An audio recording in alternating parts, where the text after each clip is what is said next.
தினமும் ஒரு ஸ்பூன் கருப்பு எள்ளு சாப்பிட்டா 45 வயசுக்கு மேல உங்க உடம்புல நடக்க போற அந்த மாயம் என்ன தெரியுமா? முழங்கால் வலி, ரத்த சோகை, சக்கரை வியாதி, இதய பிரச்சனை இப்படின்னு நம்மள வாட்டி வதைக்கிற பல பிரச்சனைகளுக்கு நம்ம சமையல் அறையிலேயே ஒரு தீர்வு இருக்குங்க. அதுதான் இந்த கருப்பு எள்ளு.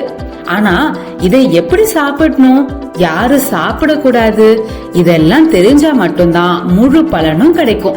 வீடியோவை ஸ்கிப் பண்ணாம கடைசி வரைக்கும் பாருங்க.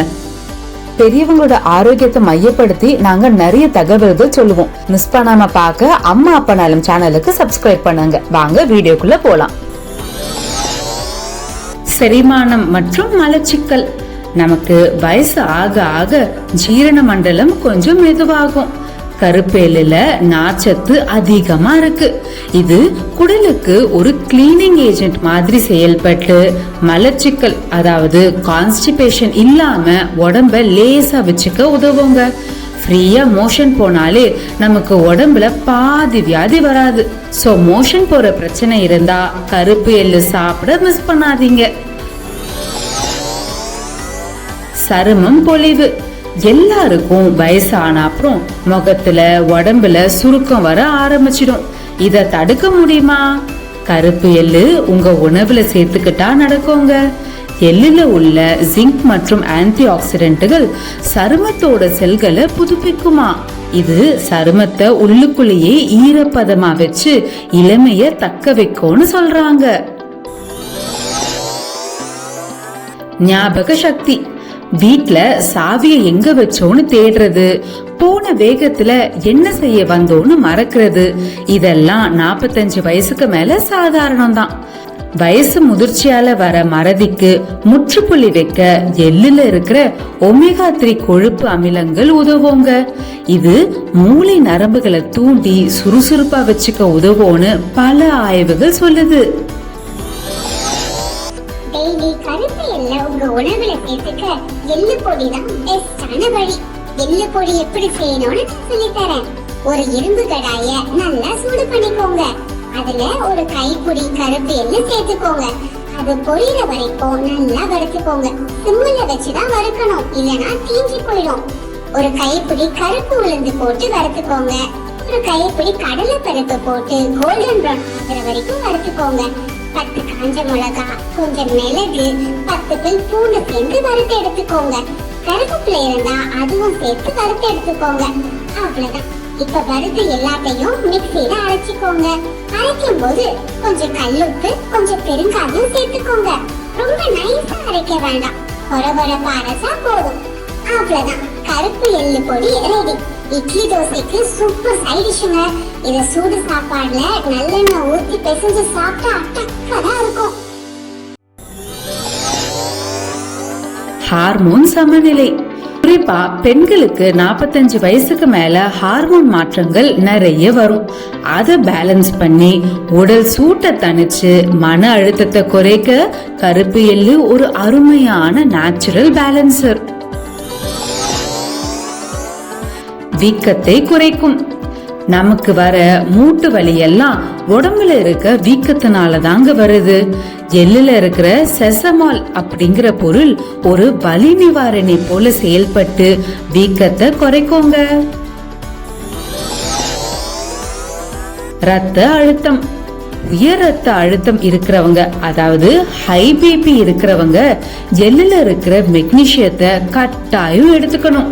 அவங்க எள்ளு சாப்பிடும் போது அது ரத்த நாளங்களை மென்மையாக்கும், கோபம் பதற்றத்தை குறைக்குங்க.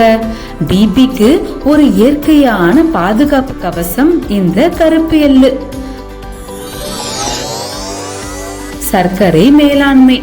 சர்க்கரை நோய் இருக்கிறவங்க எள்ளு சாப்பிடலாமா அப்படின்னு பயப்படவே வேண்டாம். எள்ளுல இருக்கிற சத்து சர்க்கரை ரத்தத்துல கலக்கிற வேகத்தை மெதுவாக்குது.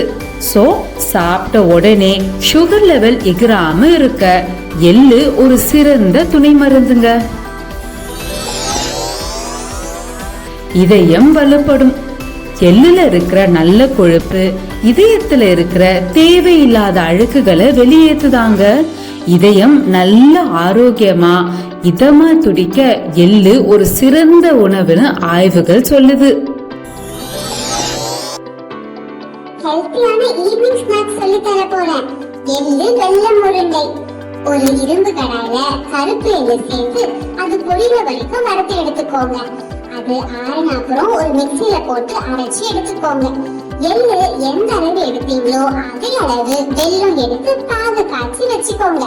இப்போ வடிகட்டி பாகு ஆறின அப்புறம் அதுல எள்ளு பொடிய சேர்த்துக்கோங்க.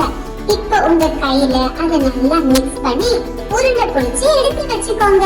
அவ்வளவுதான், சுவையான எள்ளு வெல்லம் உருண்டை ரெடி. சுகர் இருக்கிறவங்க இந்த உருண்டைய அளவா சாப்பிடுங்க, மற்றவங்க தாராளமா சாப்பிடலாம். செஞ்சு சாப்பிட்டு எப்படி இருந்துச்சுன்னு எனக்கு கமெண்ட்ல சொல்லுங்க. இரும்பு சத்து குறைபாடு, ரத்தம் கம்மியா இருந்தா கை கால் சோர்வு வருங்க. எள்ளு சாப்பிட்டா ரத்தம் நல்லா ஊறும். 10 நாள் தொடர்ச்சியா கருப்பு எள்ளு சாப்பிட்டு பாருங்க, உங்க உடம்புல வர சோர்வு போறத நீங்களே பாப்பீங்க. இரும்பு போல எலும்புகள். ஏன் இது நம்பர் 1 பெனிஃபிட்? 45 வயசுக்கு மேல எலும்பு பலவீனம் தான் நம்ம கவலைப்பட வேண்டிய விஷயம். எள்ளுல இருக்கிற கால்சியம் எலும்ப சிமெண்ட் மாதிரி இருக்க வைக்குங்க. பால்ல இருக்கிற கால்சியத்தை விட கருப்பு எள்ளுல பல மடங்கு கால்சியம் இருக்கு. வயசான காலத்துல கூட கம்பீரமா நிமிர்ந்து நடக்க இந்த கருப்பு எள்ளு கண்டிப்பா அவசியம். எப்படி சாப்பிடக்கூடாது? ஒரே நாள்ல அள்ளி அள்ளி சாப்பிடக்கூடாதுங்க. 1 ஸ்பூன் இல்ல 2 ஸ்பூன் அவ்வளவுதான். வறுக்காம அதிக அளவுல சாப்பிடாதீங்க, ஜீரண பிரச்சனை ஏற்படும். எப்படி சாப்பிடணும்? எள்ளுல இருக்கிற சத்துக்கள் நமக்கு முழுசா கிடைக்கணும்னா எள்ள லேசா வறுத்து பொடி பண்ணி வச்சுக்கோங்க. அத தேன்ல கடந்து சாப்பிடுங்க, இல்ல காய்கறி சாப்பிடும் போது அதுல கொஞ்சம் பொடி கலந்து சாப்பிடுங்க, இல்ல உருண்டையா செஞ்சு சாப்பிடுறதும் இன்னும் சுவையா இருக்கும். யார் யார் சாப்பிடலாம்? பொதுவாவே 45 வயசுக்கு மேல இருக்கிறவங்க எல்லாருமே தாராளமா கருப்பு எள்ளு சாப்பிடலாம். முக்கியமா மூட்டு வலி, எலும்பு வலி இருக்கிறவங்க கண்டிப்பா தினமும் 1 ஸ்பூன் கருப்பு எள்ளு சாப்பிடுறது நல்லது. யார் சாப்பிடக்கூடாது? முக்கியமா அறுவை சிகிச்சைக்கு தயாராகிறவங்க, ரத்தத்தை மெலிதாக்குற மருந்துகள் எடுத்துக்கிறவங்க எள்ளு சாப்பிடறதுக்கு முன்னாடி கண்டிப்பா உங்க டாக்டர் கிட்ட கேட்டுட்டு உங்க உணவுல சேர்த்துக்கோங்க. ஏன்னா இது ரத்தத்தை இயற்கையாவே மெலிதாக்கும். சோ இது எல்லாருக்கும் ஒத்துக்காது. இயற்கை நமக்கு கொடுத்த வரப்பிரசாதம் தான் இந்த கருப்பு எள்ளு. ஆனா எந்த மருந்தும் உணவும் அளவுக்கு மிஞ்சினால் அமிர்தமும் நஞ்சு. ஒரு நாளைக்கு 1 ஸ்பூன் போதுமானதுங்க. ஆரோக்கியம்ன்றது ஒரு நாள்ல வரதில்ல. இந்த மாதிரி சின்ன சின்ன பழக்கங்களை தினமும் செய்யறதுல தான் இருக்கு. மாசம் 1000 கணக்குல மாத்திரைக்கு செலவு பண்றதை விட தினமும் 1 ஸ்பூன் கருப்பு எள்ளு சாப்பிட்டு ஆரோக்கியமா வாழுங்க. இந்த 10 நன்மைகள்ல உங்களுக்கு எது ரொம்ப பயனுள்ளதா இருக்கும் நம்புறீங்கன்னு எங்களுக்கு கமெண்ட்ல சொல்லுங்க. உங்களுக்கு வேற எந்த சந்தேகங்கள் இருந்தாலும் எங்களுக்கு கமெண்ட்ல கேளுங்க, நாங்க பதில் சொல்றோம். இந்த தகவல் உங்களுக்கு பயனுள்ளதா இருக்கும்னு நம்புறேன். கருப்பு எள்ளுல இவ்ளோ சத்துக்கள் இருக்குன்னு உங்க உறவினர்களுக்கும் உங்க நண்பர்களுக்கும் தெரியப்படுத்த இந்த வீடியோவை உடனே இப்பவே உங்க வாட்ஸ்அப் குரூப்ல ஷேர் பண்ணுங்க. மத்தவங்க ஆரோக்கியமா இருக்க நீங்களும் ஒரு காரணமா இருப்பீங்க. உங்க ஆரோக்கியம் உங்க கையில தான் இருக்கு. இந்த வீடியோவை லைக் பண்ணி அம்மா அப்பா நலம் சேனலுக்கு சப்ஸ்கிரைப் பண்ண மறக்காதீங்க. நான் உங்களை அடுத்த வீடியோல பாக்குறேன். நன்றி, வணக்கம்.